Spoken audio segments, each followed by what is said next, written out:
Hi everyone, welcome to my channel. ತಮ್ಮೆಲ್ಲರಿಗೂ ನಮ್ಮ ಚಾನಲ್ಗೆ ಸ್ವಾಗತ ಕೋರುತ್ತಾ ಇವತ್ತಿನ ವಿಡಿಯೋದಲ್ಲಿ ತಮ್ಮೊಂದಿಗೆ ತಿಳಿಸಿಕೊಡುತ್ತಿರುವಂತಹ ಒಂದು ಇನ್ಫಾರ್ಮೇಷನ್ ಏನು ಅಂದರೆ, ಈಗಾಗಲೇ ತಮಗೆಲ್ಲ ಗೊತ್ತಿರುವ ಹಾಗೆ ನವೋದಯ ಪ್ರವೇಶ ಪರೀಕ್ಷೆ 2026ಕ್ಕೆ ಸಂಬಂಧಪಟ್ಟಂತೆ ಎಕ್ಸಾಮ್ ಮುಗಿದಿರುತ್ತದೆ. ಇಲ್ಲಿ ಕೀ ಆನ್ಸರ್ಗಳನ್ನು ಕೂಡ ವಿವಿಧ ಯೂಟ್ಯೂಬ್ ಚಾನಲ್ಗಳಲ್ಲಿ ನೋಡಿರುತ್ತೀರಿ. ನಾವು ಕೂಡ ಯೂಟ್ಯೂಬ್ ಚಾನಲಲ್ಲಿ ಅಪ್ಲೋಡ್ ಮಾಡಿರುತ್ತೇನೆ.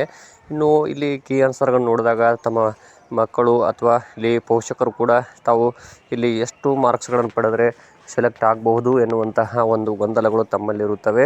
ಹಾಗಾಗಿ ತಮಗೆ ಹೆಲ್ಪ್ ಆಗಲಿ ಅನ್ನುವ ಕಾರಣಕ್ಕಾಗಿ ಇಲ್ಲಿ ನಾನು ತಮಗೆ ಇಲ್ಲಿ ಕಳೆದ ವರ್ಷದ ಕಟ್ ಆಫ್ ಮಾರ್ಕ್ಸ್ಗಳನ್ನು ಇವತ್ತಿನ ಈ ವಿಡಿಯೋದಲ್ಲಿ ತಾವು ವೀಕ್ಷಿಸ್ಬೋದು. ನಾನು ಅಪ್ಲೋಡ್ ಮಾಡಿರುತ್ತೇನೆ. ಇಲ್ಲಿ ಕಳೆದ ವರ್ಷದ ಕರ್ನಾಟಕದಲ್ಲಿ ನಡೆದಂತಹ ವಿವಿಧ ಎಲ್ಲ ಜಿಲ್ಲೆಗಳ ಮತ್ತು ಇಲ್ಲಿ ಎಲ್ಲ ತಾಲೂಕುಗಳಲ್ಲಿ ನಡೆದಂತಹ ಪ್ರವೇಶ ಪರೀಕ್ಷೆ ಆಧಾರದ ಮೇಲೆ ಯಾರ್ಯಾರು ಸೆಲೆಕ್ಟ್ ಆಗಿದ್ದಾರೆ, ಎಷ್ಟು ಅಂಕಗಳನ್ನು ಪಡೆದವರು ಸೆಲೆಕ್ಟ್ ಆಗಿದ್ದಾರೆ ಎನ್ನುವಂತಹ ಒಂದು ಕಟ್ ಆಫ್ ಮಾರ್ಕ್ಸ್ಗಳನ್ನು ಇವತ್ತಿನ ವಿಡಿಯೋದಲ್ಲಿ ನೋಡ್ಬೋದು. ತಾವು ಇಲ್ಲಿ ವೀಕ್ಷಿಸಿ ತಮ್ಮ ಮಕ್ಕಳು ಈ ವರ್ಷ ಎಷ್ಟು ಅಂಕಗಳನ್ನು ಪಡೆದಿದ್ದಾರೆ, ಕಳೆದ ವರ್ಷ ಎಷ್ಟು ಕಟ್ ಆಫ್ ಮಾರ್ಕ್ಸು ನಿಂತಿತ್ತು ಅಂದರೆ ಸೆಲೆಕ್ಷನ್ಗೆ ಸಂಬಂಧಪಟ್ಟಂತೆ ತಾವು ವೀಕ್ಷಿಸಬಹುದು. ಇಲ್ಲಿ ತಮ್ಮದು ಇಲ್ಲಿ OBC ಅಥವಾ ಇಲ್ಲಿ ಜನರಲ್ ಕ್ಯಾಟಗರಿ ಆಗಿರ್ಬೋದು, ಅಥವಾ ಪರಿಶಿಷ್ಟ ಜಾತಿ ಪರಿಶಿಷ್ಟ ಪಂಗಡ ಆಗಿರ್ಬೋದು, ಅಥವಾ ಇಲ್ಲಿ ಇನ್ನೊಂದು ವಿಶೇಷ ಚೇತನ ವಿದ್ಯಾರ್ಥಿಗಳಾಗಿರ್ಬೋದು, ಎಲ್ಲರೂ ಕೂಡ ತಾವು ಇಲ್ಲಿ ವೀಕ್ಷಿಸ್ಬೋದು. ಕಳೆದ ವರ್ಷದ ಕಟ್ ಆಫ್ ಮಾರ್ಕ್ಸ್ಗಳನ್ನ ತಮ್ಮ ಜಿಲ್ಲೆಯಲ್ಲಿ ಎಷ್ಟು ನಿಂತಿತ್ತು, ಎಷ್ಟು ಸೆಲೆಕ್ಷನ್ ಆಯ್ಕೆ ಆಗಲಿಕ್ಕೆ ಎಷ್ಟು ಅಂಕಗಳನ್ನು ಪಡೆದವರು ಆಯ್ಕೆ ಆಗಿದ್ದಾರೆ ಅಂತ ಕೂಡ ತಾವು ವೀಕ್ಷಿಸ್ಬೋದು.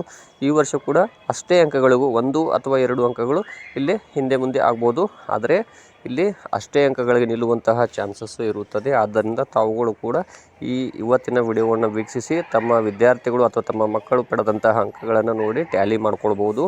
ಮತ್ತು ಇಲ್ಲಿ ಜಾಸ್ತಿ ಏನು ರೇಸ್ ಆಗೋದಿಲ್ಲ, ಅಷ್ಟೇ ಅಂಕಗಳು 1 ಅಥವಾ 2 ಅಂಕಗಳು ಹಿಂದೆ ಮುಂದೆ ಆಗ್ಬೋದು. ಆದ್ದರಿಂದ ಈ ವಿಡಿಯೋದಲ್ಲಿ ತಮ್ಮೆಲ್ಲರಿಗೂ ಕೂಡ ಬಹಳಷ್ಟು ಇಲ್ಲಿ ಜನರು ಕಮೆಂಟ್ಗಳ ಮೂಲಕ ಕೇಳ್ತಾ ಇದ್ದರೆ ಅದಕ್ಕೋಸ್ಕರವೇ ಈ ವಿಡಿಯೋವನ್ನು ಮಾಡ್ತಾಯಿದ್ದೀನಿ. ತಾವು ಕೂಡ ಇವತ್ತಿನ ವಿಡಿಯೋದಲ್ಲಿ ಕಳೆದ ವರ್ಷದ ಕಟ್ ಆಫ್ ಮಾರ್ಕ್ಸನ್ನು ವೀಕ್ಷಣೆ ಮಾಡಿ ಆಯ್ಕೆ ಆಗಬಹುದಾ ಇಲ್ವಾ ಎನ್ನುವುದು ತಮಗೆ ಸಂಪೂರ್ಣ ಗೊತ್ತಾಗುತ್ತದೆ. ಧನ್ಯವಾದಗಳು.